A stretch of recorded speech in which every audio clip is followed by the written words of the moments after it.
Right now, as you're listening to this, your body is making a quiet decision. It's choosing what to burn for energy. It can keep using the remaining sugar circulating in your blood and stored as glycogen, or it can begin tapping into the energy stored in your body fat. Most people assume fat burning is mostly about genetics or metabolism speed. But in reality, it depends far more on your current metabolic state than on your DNA. Your body is constantly shifting between fuel sources. The real question is not whether it can burn fat. It's whether you create the right conditions for it to prefer fat. And this is where something surprisingly simple comes in: a 30-minute walk. Done while you are in a fasted state, that combination can gently push your body to rely less on quick sugar and more on stored fat for energy. Not through force, not through extremes, but through biology. Here's what makes it interesting. Not everyone who fasts experiences efficient fat use. Some people feel tired, foggy, irritable. They are technically not eating, yet their body has not fully shifted into a smooth fat-burning rhythm. So the real issue is not just fasting. It is whether you activate the mechanisms that allow your body to transition cleanly from sugar dependence to metabolic flexibility. In this video, we are going to explore what actually happens inside your body when fasting and walking are combined. Step by step, from basic energy systems to cellular signaling to hormones and even to what happens in your brain. Because once you understand the logic behind it, this stops being a trend. It becomes a tool. To understand why fasting and walking work so well together, we need to look at how your body manages fuel in the first place. Think of your metabolism as a hybrid engine. When you eat, your body prioritizes glucose. It is fast, efficient, and easy to access. Some of that glucose circulates in your blood. The rest is stored as glycogen, mainly in your liver and muscles. But glycogen storage is limited. Overnight, while you sleep, those stores begin to decline. By the time you wake up, especially if you have not eaten for 12 hours or more, your liver glycogen is significantly reduced. Not empty, not gone, but low enough to change the internal chemistry of your body. And this is where things start to shift. As glycogen drops and insulin levels remain low, your body gradually increases fat oxidation. This transition is often called the metabolic switch. It is not an instant flip. It is more like a dimmer slowly turning up the reliance on fat and turning down the reliance on sugar. Here's the problem many people run into. If you simply sit still during this window, the signal to fully commit to fat use may remain weak. Your body hovers in between fuel sources. You may feel slightly drained, unfocused, or hungry. But when you introduce light movement, such as walking, you increase energy demand just enough to strengthen the signal. Muscle contractions require ATP. As ATP is used, the ratio of AMP to ATP rises inside the cell. This change acts as a biochemical alarm, telling your body that energy availability is low. And that is when deeper metabolic pathways begin to activate. Walking does not exhaust you. It does not spike stress dramatically. It simply nudges the system. Instead of forcing your metabolism, it guides it. In the next section, we will look at the cellular regulator that responds to this energy signal and orchestrates the shift toward greater fat utilization. When that internal energy alarm goes off, something remarkable happens inside your cells. A master regulator switches on. It is called AMPK, adenosine monophosphate activated protein kinase. The name sounds technical, but its role is simple. AMPK is your cell's energy guardian. It constantly monitors how much fuel is available. When energy is abundant, it stays quiet. When energy begins to drop, it activates. And when it activates, it changes priorities. Instead of encouraging storage, it promotes release. Instead of building fat, it promotes burning it. Instead of conserving energy, it improves efficiency. During a fasted walk, two signals converge at the same time. First, low insulin and reduced glycogen signal that incoming energy is limited. Second, Muscle activity increases energy demand at the cellular level. This combination strengthens AMPK activation far more than fasting alone or walking alone. Once active, AMPK does several important things. It increases the transport of fatty acids into mitochondria, where they can be oxidized for fuel. It suppresses pathways involved in fat storage. And over time, it stimulates mitochondrial biogenesis, meaning your cells gradually build more energy-producing units.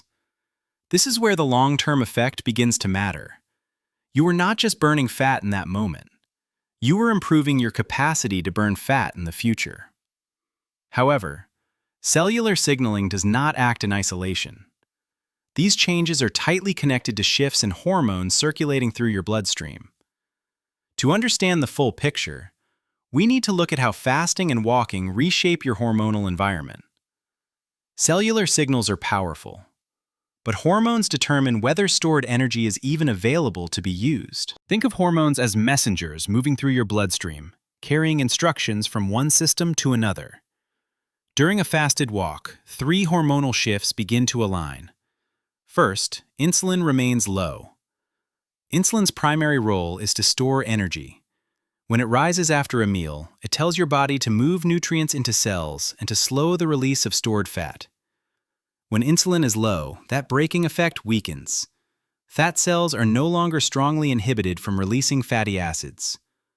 Walking in a fasted state helps maintain this low insulin environment because you are not introducing new glucose into the system.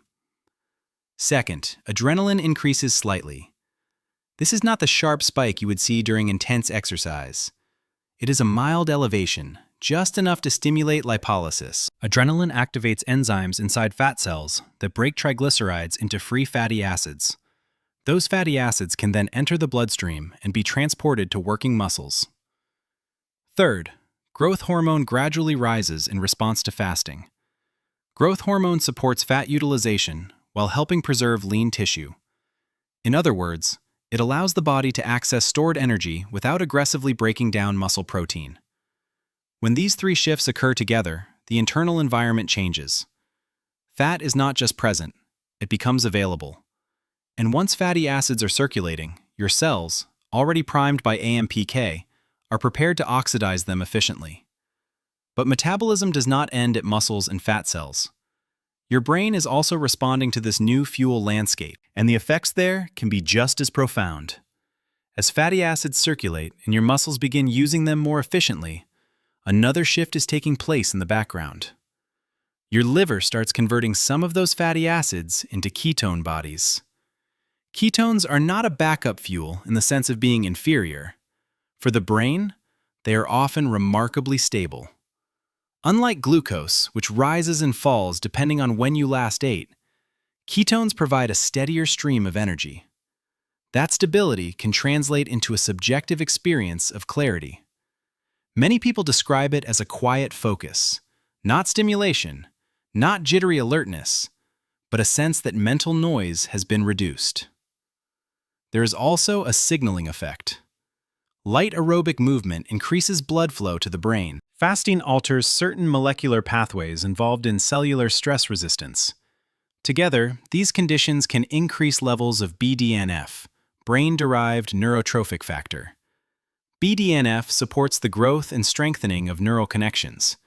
It is associated with learning, memory formation, and long-term brain resilience. This does not mean a single walk transforms your cognition overnight, but repeated exposure to this metabolic state may create an environment that supports sharper thinking and emotional steadiness. And there is something else happening beneath awareness.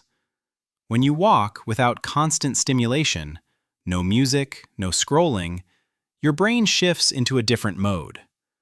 Networks involved in creativity and problem-solving become more active. Ideas surface more easily. Solutions that felt blocked sometimes begin to move. So the practice is not only metabolic, it is neurological. And timing plays a critical role in how strongly these effects are expressed.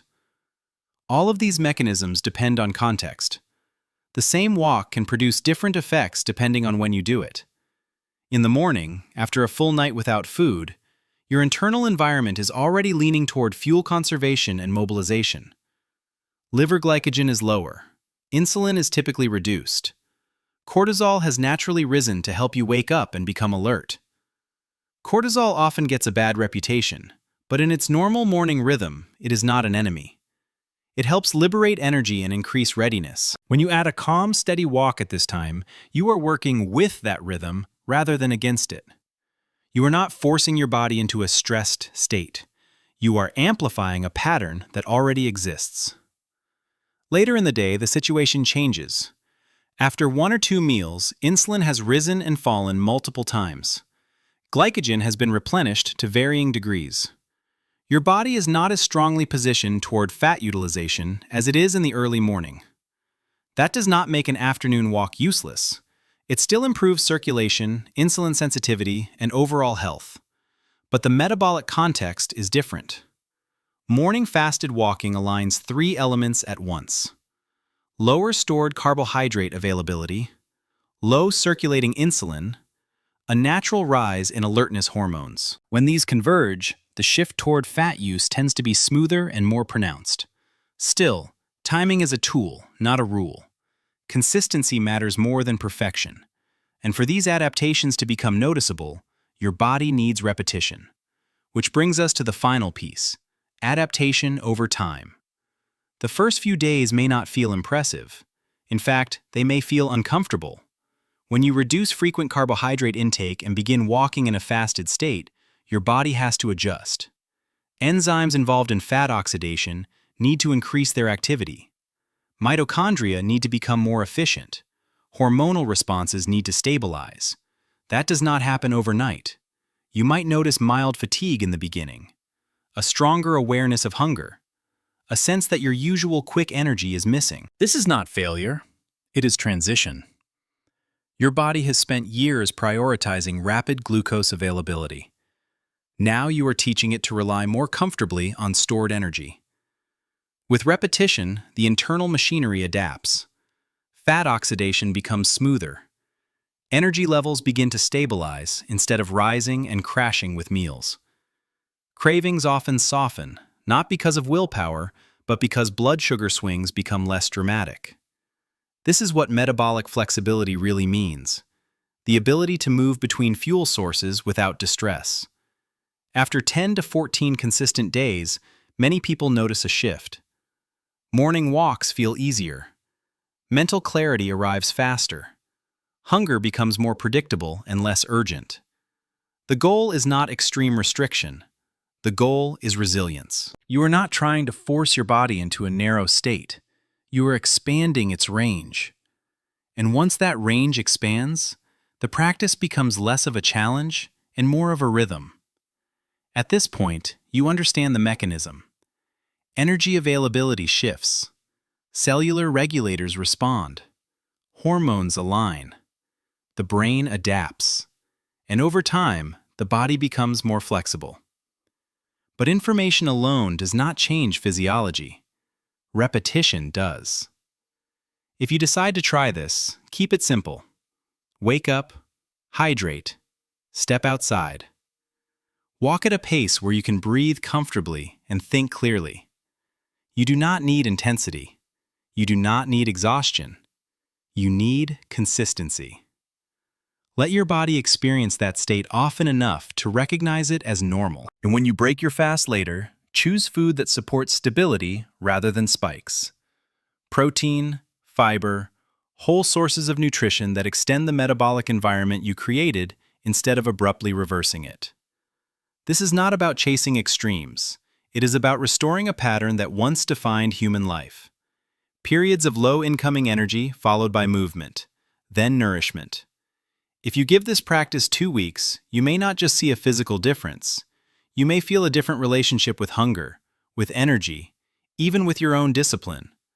Not because you forced yourself, but because your biology began working with you instead of against you. So the question is simple. Are you willing to let your body relearn what it already knows how to do?